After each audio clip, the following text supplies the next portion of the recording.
excited to have with me today Dan from BC Stack. He is the CEO of Audience Industries after having put on hundreds of 8-hour workshops around the globe.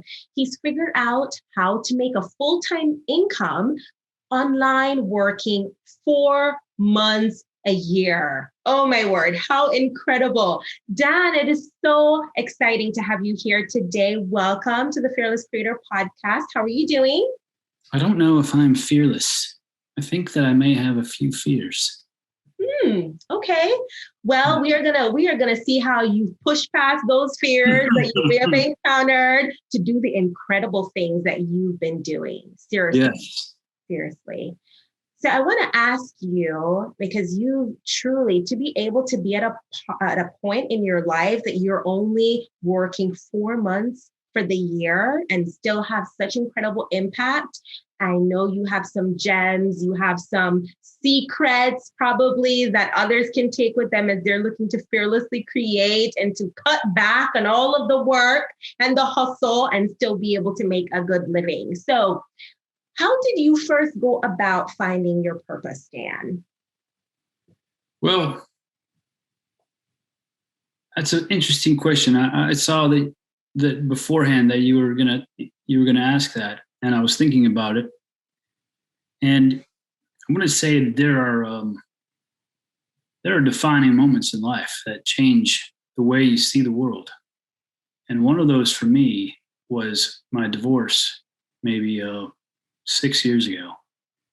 You know, prior to the divorce, I was working. My wife was stay-at-home mom. She was doing the kids. I was doing the working, kind of like the normal prescription, I guess. And then when we got divorced, I learned a little something about life that I didn't really know before. And that was when you're married, there's like a division of labor that just happens. And I'm not exactly sure how it happens, but there are certain things that one person does all the time that the other person doesn't do. And so when I got my kids, I got the kids full time. I had them half the time in the beginning, but when I had them just on my own, I realized that there were a lot of parts of my kids that I wasn't really privy to. Like I realized at that moment that I hadn't spent a lot of time ever, I know this is going to sound silly, but trimming their toenails, when they're little. I just realized, well, shoot, I don't think I've ever done that. I think that's something your mom did. And I remember thinking how unfortunate it is that division of labor meant that I missed out on some things.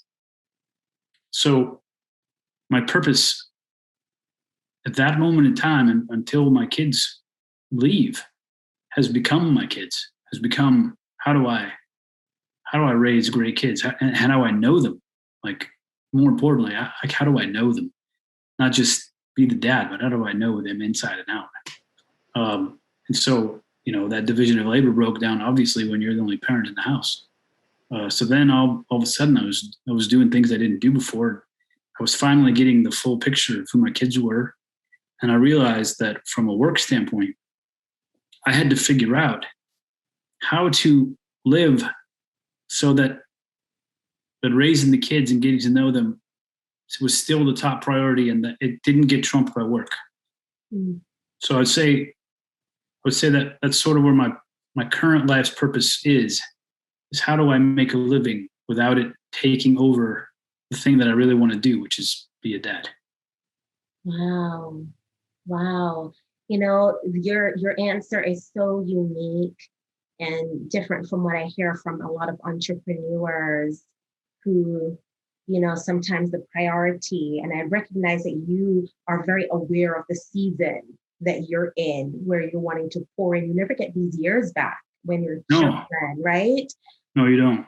Yeah. And so that you're able to see the prioritization. I think that's such a testament as well to the success and the impact you've made with the certain programs that you have. I can't wait to go into that deeper because I've had the honor of participating in one of your programs, and I see the tremendous success and impact that it has for everyone involved. So I can imagine, even for yourself as the leader of it, alongside, your family and your wife, and just to see what God has done.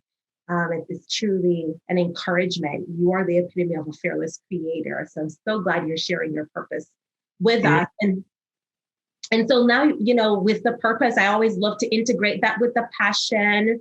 And I hear a little bit about the passion being fatherhood, working, having that time with your family. Would you say there's anything else that you're passionate about? Well, I grew up a military brat. I lived in 17 states, lived in 3 countries. And I've learned along the way that the thing that irritates me the most are people who haven't been anywhere, who don't have the perspective of being somewhere else. I know it's going to sound weird, but I almost feel like you should have to leave the country before you're allowed to vote. Like, you should have perspective of what it's like outside of what we have before you decide to vote on what we have inside. So my passion is definitely travel. I mean, more than anything, if I could just travel all the time, I would. But I'm not at that season. Mm-hmm. So in order to combine those two things, I always want my kids to have this worldly sense to them. I want them to understand what beach life is like. I mean, we live in Nashville, like in the middle of, there's no beach anywhere near. But I want them to go tide pooling, so they can see what it's like to lift up a rock and find a echinacea or find an octopus hiding under. And then this summer I'm going to take them to Texas because I want them to go to one of those caves where the bats just come out of the cave at, millions of bats at like 5 p.m. or something. And we took them to the headwaters of the Mississippi River and to Gulf Shores and every place that we can in Nashville. We've got a map where we highlight every road that we've been on to see if there's other parts of town we haven't been to or things we haven't seen.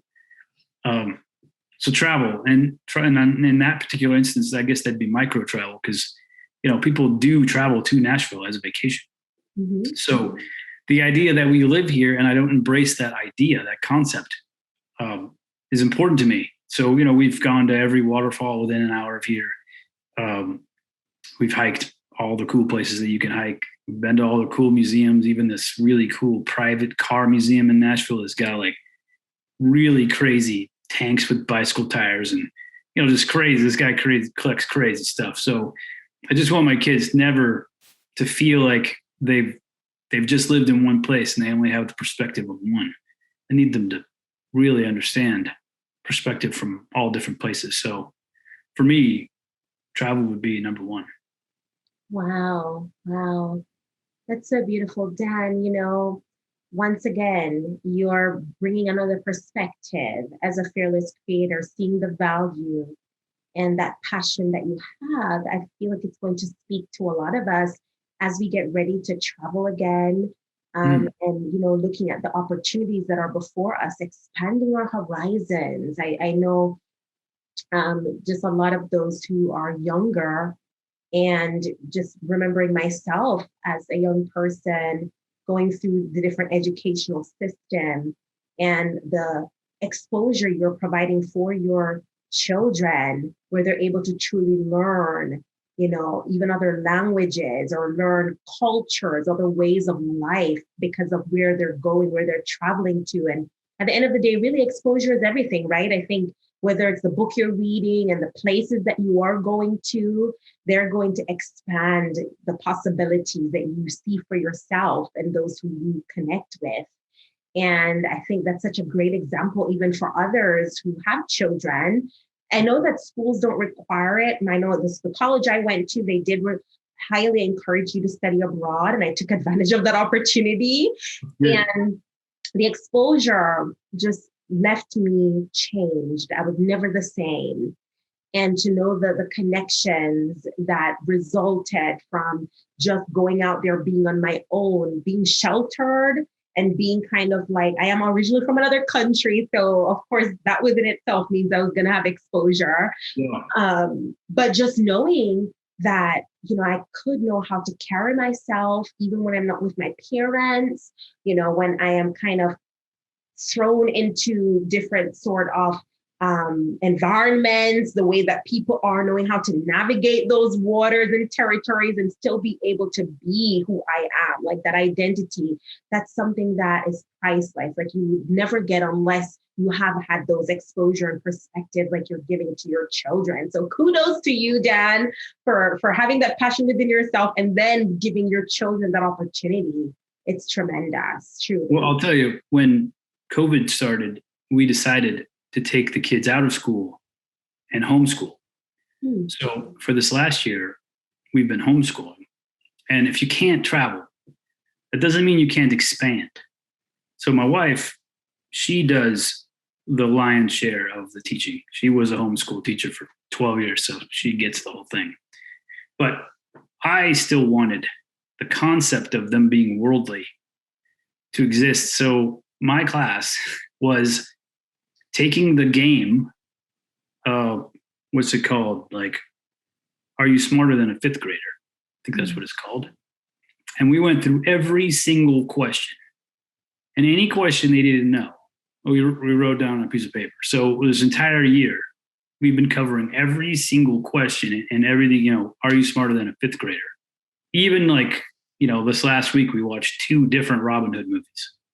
Because one of the questions was Robin Hood. They didn't know Maid Marian. And I was like, all right, well, if you don't know the name Maid Marian, then you really you really don't know Robin Hood. So, this whole year has been, it's everything. It's like they didn't know photosynthesis. They didn't know the first guy to climb Everest. All these things you wouldn't normally get in school. But for me to go out into the wilderness, into the world and have a normal conversation where people would reference climbing the top of Mount Everest every once in a while. If you don't know who Tenzing Norgay is, how do you participate in that conversation?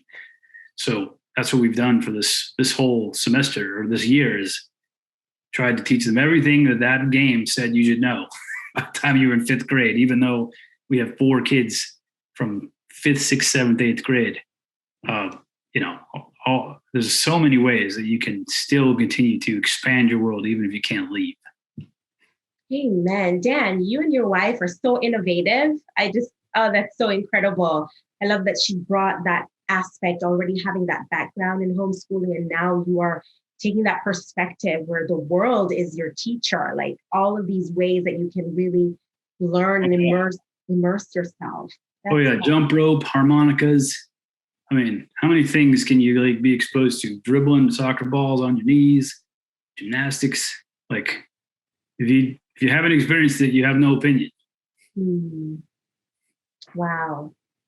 That's incredible. Dan, I want you to share, because you being able to have this perspective that is so unique in the way that you show up, even for those who you may take along on the journey. I know you're already you're working in different spheres, whether it's in the podcasting space, having your own, business that you have allowed others to tap into the power of collaboration and promoting and building your blog and doing all these incredible ways so that you can have that freedom. I'm still amazed that you're able to work 4 months out of the year and still have that beautiful quality of life for you and your family. So I'd love for you to share, how do you go about planning for that fearless, radiant, as I love to say, life that you love and that you enjoy with your family? Take us through that process. If it's you have like a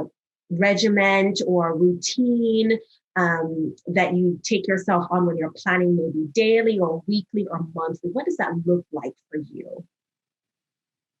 Well, I will say that right now, this particular season, homeschool has dictated a lot. It's a daily. It's 8:30 to 2:30 every day. I teach from 10:30 to noon. So my daily life has been 10:30 to noon. I got something to do. But for the most part, I like to have 0 appointments, 0 clients, 0 calls.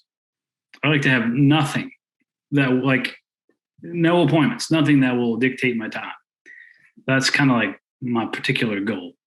And doing the 2 projects that we have has enabled me to get very close to that goal, except now I've got homeschool, which is fun, but it's outside of the goal.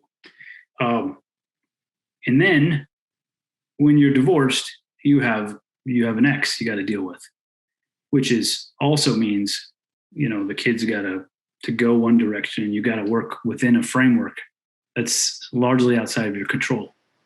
So, and I don't think my story is any different than anyone listening, in that there are things you control and there are things that you do not.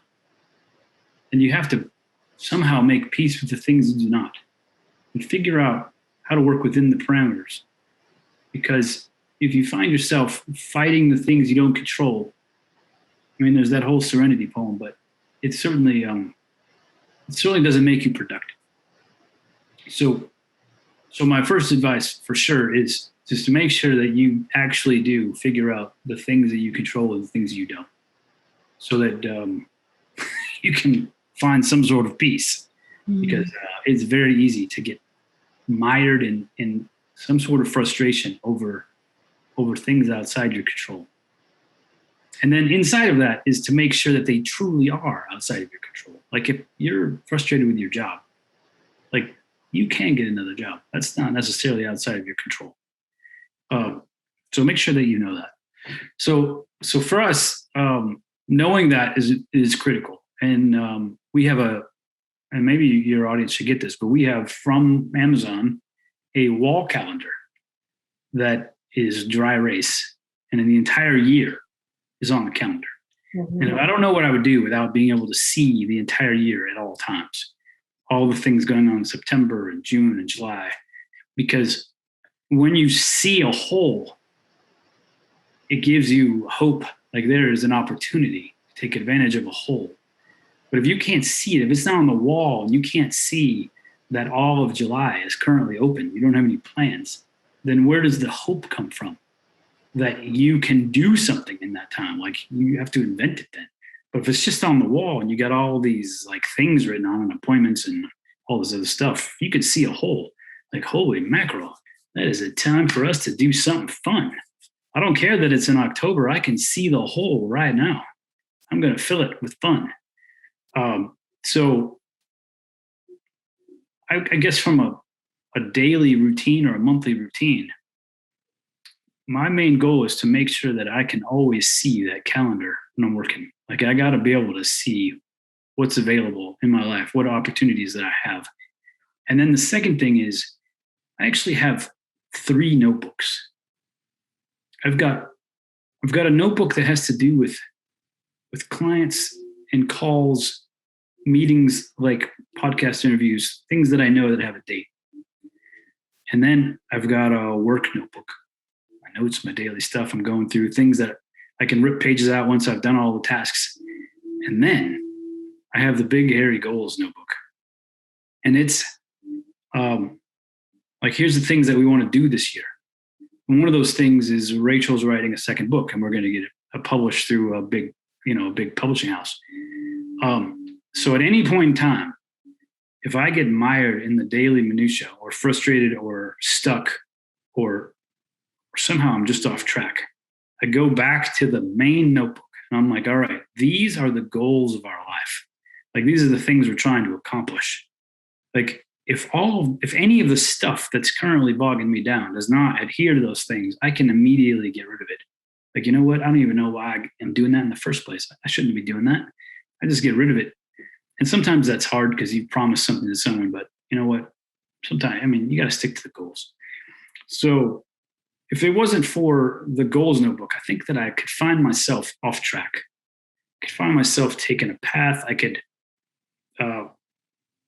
read an email marketing book, and then I could find myself writing copy, and I could find myself making like autoresponders, and I could go down this track. But if I go back to the book and realize that that isn't a need for any of these projects I'm working on. And I can tell myself, what am I doing that for? Like, how did I get myself off track? I need to come back. This is my actual goal. I'm not going to be happy until I achieve these things. If I get really good at email marketing, but then I don't need it for these projects, like, what was the point?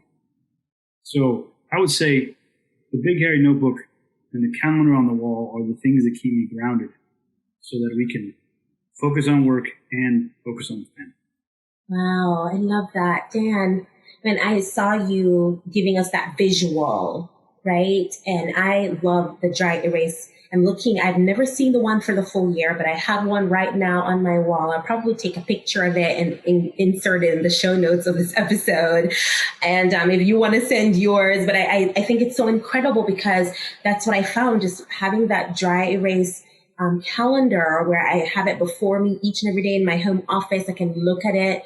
And as you pointed out so eloquently, looking for those opportunities. When you can see that big picture plan, how incredible. I'm going to definitely have to get that where you can see for the entire year what you have committed yourself to and what it is that you set out to do. And then seeing those open spaces where maybe you can just breathe, be still, relax, or take advantage of that opportunity to do something you've always wanted to do, or that you may be sparked as you're creative. You are a fellow podcaster. You work, podcasting magazine. So there's always things that you need to commit yourself to having that dialogue. And I just love that you pointed out, you don't want to be so confined, even when you have all these other responsibilities, having that freedom and that flexibility to be in alignment, right? To enjoy life. Okay, before you get the calendar, let me give you a tip. Okay. Look at the space where you're going to put the calendar. And tell yourself, is it vertical or horizontal, right? Is the space on my wall vertical or horizontal?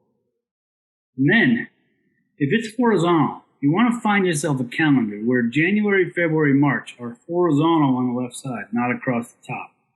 That way, when it's June, because once it's June, you need to get to the 2022 calendar to put on the wall, because you can only see 6 months at that point.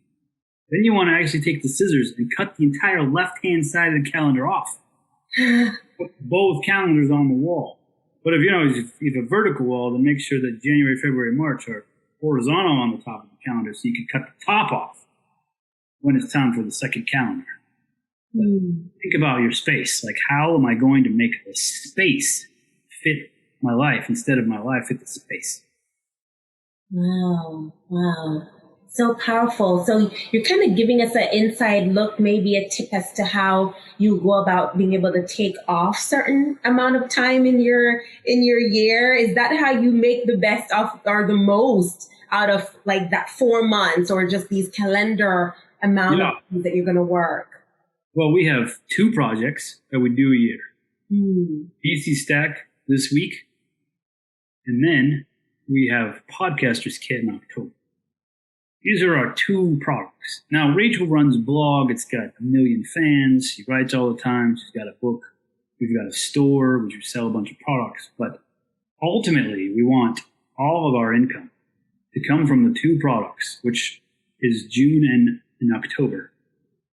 So we work, basically April, May, June. Well, the first week of June. And then 2 months for the second project. And then that takes financial pressure off of the blog. So she can write without having to worry about page views. And if, for blog posts, it's going to take another 5 days to write because she really wants to get it right. Then I'd like for that to be the case. Like, go ahead, don't worry about getting the page views today. Just take the time. So, right now ideally we're at 4 months working on the 2 projects, but I guess we're not quite there because she still works on the blog, and it brings in money, and she likes the money. So yeah. Now, I don't know if that's necessarily her goal, but she got Penguin Random House published a book, and she got on Today's Show, and that site is growing leaps and bounds. And this year we're going to get another book deal, which means she'll be working more than 4 months. But ideally, I'm working 2 months in the spring, 2 months in the fall, and then the rest of the time Like I have a passion podcast that I run that I don't monetize. It's just my favorite thing to do. And then we have the kids. Mm. So that is the ideal goal. We're very close. Might be this year. We'll see how BC Stack goes, but it might be this year that it's just permanent. Wow. Awesome. I will say that is the scariest part about online business is the word permanent. Because very few people get to the point where their success is repeatable, where their income is consistent, where they can rely on it, they can project forward with it. I think that's probably the hardest thing to get to. It's easy to get a funnel, it's easy to start selling a product, but then how do you turn that into something consistent? Right. Rely on. And that's been the goal with our two projects is how do we make it so that every year people just clamor and they totally want the two projects. Wow. And you do such a phenomenal job with the promotion, with prepping and planning and getting all of those who are experts, in these different spheres, even in the blogging space. And the products are truly high quality, top notch. And it's just amazing to see the influence that you and, now your wife, partnering together, how you guys are able to pull together these amazing influencers, so to speak, and those who are really creating a dent and making an impact with their blog, with what they're creating, maybe digitally as products. And I would love for you, I'll just point out that I'm going to have to probably ask you to introduce me to your wife directly, because we have a Writing Well series that we do provide, and that was grant funded. And so we love to feature authors, people who are writers, and to get an idea of how they go about writing well. Promoting her book as well. So I'm excited about that. Just amazing to see as creatives, right? You just hit a nerve right there that sometimes there is this ebb and flow. There's sometimes not that consistency in income, because sometimes that creativity will spark and we'll turn our attention to this new project and we don't stick to sometimes what works, so that the momentum keeps building, and then you can see that consistent income coming about from that consistency. So I want you to share a little bit more, as I've given a little teaser, and we're going to have the links and all of the amazing things since this is releasing during BC Stack Week. But I'd love for you to share a little bit more about even that process and that consistency of helping people and pulling together incredible people to provide a lot of incredible, courses and valuable products to help people start out and to win. So BZ Stack, which is our main flagship product, we're in year 7, and it started when we were in New Zealand. We used to do these 8-hour hands-on workshops, and we'd travel the world doing the workshops. And we were in New Zealand. A couple people mentioned they didn't know who Gary Vaynerchuk was. And I thought, that's interesting. I thought Facebook and the internet were like the great equalizer. I thought if you were in Facebook groups, we would all know the same basic people. Mm-hmm. But when we got down there, I realized we didn't know their top experts, and they largely didn't know ours, which busted the concept that Facebook and the internet were the great equalizer. So on the way home, we thought, what if we created a product where we introduced all their experts to our audience and then all our experts to their audience? But how would we do it so that it's a win-win? That was our idea. How do we make sure that we introduce a new audience to everyone? Because to some degree, there is incest in Facebook groups. Idea incest. If you look at 50 blogs, because we do these every once in a while, we'll do a business audit, and I'll get into 100 people's WordPress, and I'll see the same 7 plugins. But everybody's got the same 7. But we get to New Zealand, they had different plugins I've never heard of before. I was like, well, that's interesting. So all the plugins here are based on the same group of people. Like the designer gives you the WordPress site and you ask what's the SEO plugin, and somebody says Yoast, and 10 people like it, and everyone's using the same thing. So everybody's using the same thing. And we thought, well, if we could finally meld the two worlds, and really the whole world, then people could actually get ahead, because not every particular way works for everyone. And the hard part about learning online is figuring out, how do I take what that person does and then apply it to my own business? Like that particular strategy, that skill of being able to see what someone else is doing and then spin it so you can use the basis of it to do something in your business. That's not so easy. So we thought, all right, well, what if we took 65 experts and hopefully they'll not be related, like they'll be from different parts of the globe. And the very first year was hard to get people from all over the globe, because we were working on getting the ball rolling. So we used the snowball method. We got Joel Comm and John Lee Dumas, who we had connections to, and then we used them to get everybody else. Like, hey, John Lee Dumas and Joel Comm are doing this thing with us. Would you like to do it too? And the names leveraged itself, so it grew. But it didn't. The first year, it didn't achieve the total spread that I wanted to have, meaning people all over the world. So since every year I cold call about 90% of the people in the stack and say, hey, I see that you're doing this. I looked on Facebook. We only have 3 common friends, which is great, because if we had 200 common friends, then it probably means we have the same audience. Mm-hmm. So I'm hoping that I get people as far away from me as possible. It's the person who's really rocking it in Madagascar, and the person who's awesome in the Philippines, and the person in Puerto Rico who's doing really well, and then somebody in South Africa, and somebody in Scotland, and 2 people in California. And, if I can get all these different people and their ideas into one space, well, then I've got something. I've got something real. But I thought, that's great for the buyers, because they're going to get all these products from all these different people. But it's not great for the experts, because what do they get? They get exposure, but you can't buy anything with exposure, right? Exposure is, it's nice, but it doesn't really pay the bills. So I said, all right, well, what if we did this? What if the 65 experts would give us free access to their best product? And then they would create a special download page for BC Stack. It would just be for us. And it would bypass the shopping cart, and it would get directly to the product. Then the experts could grow a new audience. So then I'm like, all right, well, now we got something. Because now we've got buyers who are getting these great products, and we're getting experts who are actually getting a new audience. Because if there isn't a carrot, why would you participate? If there isn't a benefit for you, why would you do this? And then in the second year, we added. The first year we had affiliates, but I didn't really go after it.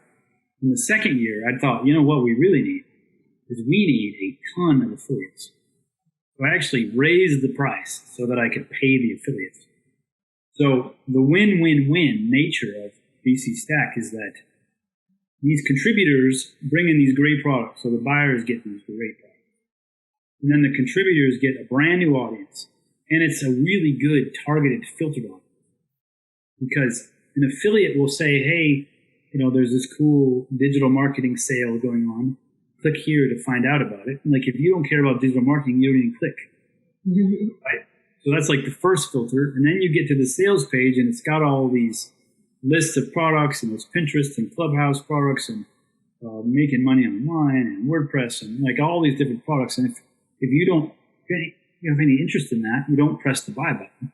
Mm-hmm. And then when you press the buy button and you see that it's $47, you realize that it's not $9 and it's not $3. You have to spend some money. It has to be important to you. Mm-hmm. So for the contributors, that's the fourth filter. These people decided this is important to me to make this business work. So to get, 47 is not $3. It's not a freebie. You got to think of it. But 47 for, $5,000 worth of products is obviously a value. But even on the smallest budget, you still got to think, it's 47. Is that where I want to spend my money right now? So for the contributors, that means that it is, the products are worth 47. This business is worth $47 for them. And then when they get to the download page and they see all the products available after they've purchased, it's just like going to the salad bar. You've bought everything, but I don't put beets on my salad. I don't care how many beets are on the salad bar. I don't care that I paid for the beets. I'm not putting them on the salad. So when you look at all the products, if you do not care about flash briefings on Alexa, you're probably not going to download Terry Fisher's product on that. If you don't care about Clubhouse, you're probably not going to download the Clubhouse. So the lists themselves are basically, all of the buyers decided for themselves, yes, Clubhouse is important to me. I do want that product. So for the contributors, they get really targeted lists, people who are interested in exactly what they teach. The buyers get everything they could ever need to actually make a business online that's repeatable. And instead of spending half your year wondering what it is that you need, who you should buy it from, and then which product, it's right there. Hello friend, I'm so elated that you're here with me today, and I just want to give you a quick reminder to subscribe, like, and leave a comment. Hopefully you're enjoying the invaluable content being provided today, and I look forward to creating more. So let's get back to the show, and thank you for being a part of this experience with me. Like, there's no excuses. So you can get everything done. You could go from one to the next. You could knock it out. You could create a little system for yourself. I just learned how to do Pinterest, so on Tuesdays at 9 on my calendar, I'm going to do what I learned on Pinterest. But then right after that, I'm going to go back and learn the next skill and add it to my system. And then the affiliates, they drive the whole boat.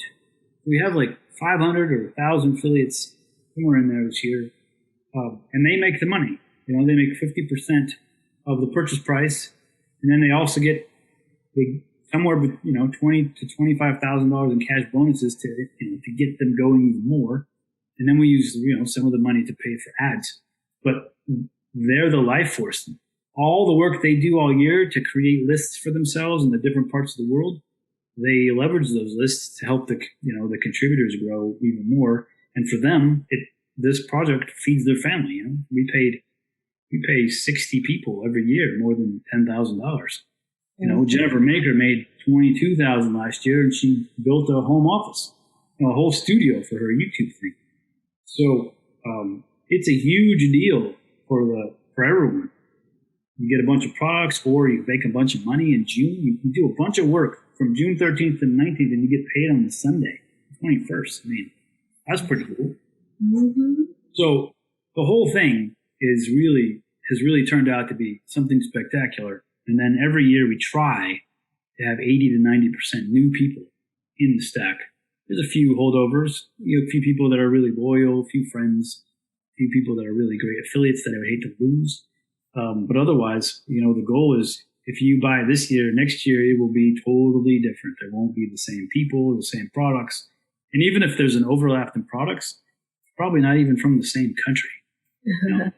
Somebody in Thailand teaching email marketing, wow, their perspective could be completely different on how to do it, how to put it together. So we think it's a pretty great product.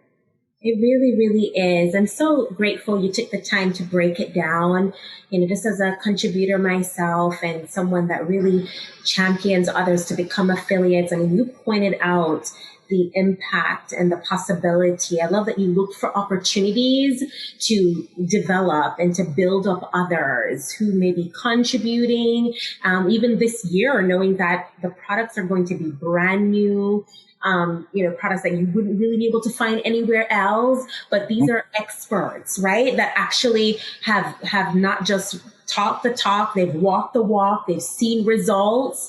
And it's just so incredible that you've niched down. I love the title. I know BC, those who are not familiar, BC blogging concentrated, and just being able to see all of the elements for those who may desire, to make a living blogging. Like, some people are still they're not aware, they don't know.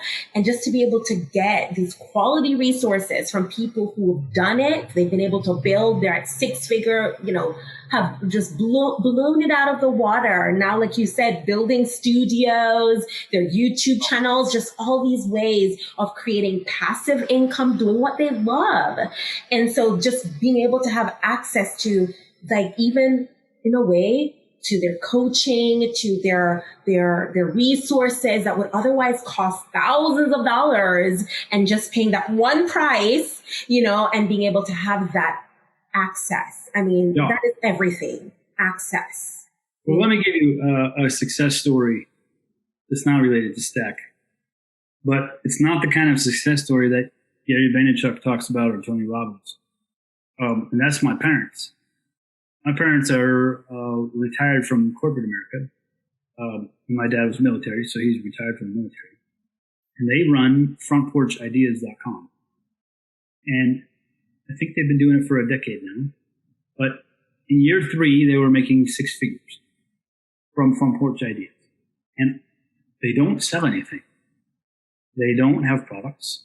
They don't have a funnel. They don't build lists. What they do have is pages that are optimized for the search engines and Google AdSense. They make over 6 figures from Google AdSense, and they don't have calendars. They don't have appointments. They just travel and they take pictures of porches, and they post their pictures, and they write about everything that has to do with porches. It's their kind of like their passion. They love, decorating the porch. They love everything about it. And their business is it's their income, and they hang out with us all the time. My mom's actually downstairs right now teaching art to homeschool. But from a success standpoint, there are lots of different models of success, and some of them, to me, have a lot of stress in them. They look quite stressful. Some of the people online that are really, making big bucks and will tell you about their Lamborghinis, it looks like a lot of stress on top of their success. But there is a way, there definitely is a way to build a business that isn't in the limelight, but it makes you all the money that you need. And it provides you all the freedom that you want to have, so you could travel or just hang out. And my parents are an example of that, Front Porch Ideas. And they're not the only ones. There's lots and lots of people that are quietly doing what we do. They just learn the tools. They learn what needs to be done, and they're making it happen. And, I'm hoping that you're one of them. Wow. I'm just so richly blessed by you sharing that story and the work you do, Dan. You're incredible. And your wife, your whole family. I mean, I can see now why you are the way that you are, just having that standard set for you and seeing that example. And I know even your children, they're just going to carry that forward as you're building that generational wealth that I know is in reach, and it's possible for anyone if they just have the right guidance, they partner with the right people, collaborating as you're doing. Those who are listening in, tuning in, or watching, if you want to become an affiliate, you'll have the affiliate link here in the show notes, and you can join the team and help promote this incredible stack. If you want to buy the stack, you can also go to thefearlesscreator.com/BC stack. And we just want you to connect with this incredible vision and how it's really impacting not only your own life, but everyone you're connected with, everyone who is connected already with the vision. You've heard some of the incredible results, and just being able to see you be able to have that way of your passion, being able to make a living doing what you love. And so I want to give you, Dan, any last words? How can people connect with you? As you are a fearless creator, you're doing your podcasting, your wife, everything that you're doing is blessed. And so we want people to connect with you further as well. Well, yeah, that would be great. I actually run a podcast called Tracing the Path. And it is, if you were a fan of Charles Kuralt or Paul Harvey on the radio, just like really good stories that will blow your mind. The first one we did was how the Oregon Trail video game is what made Apple tip from a regular computer company to a powerhouse computer company. And then we also told the story of the Star Spangled Banner and how Francis Scott Key's wife used to own, if that's even a word, Frederick Douglass, which they don't teach you in school.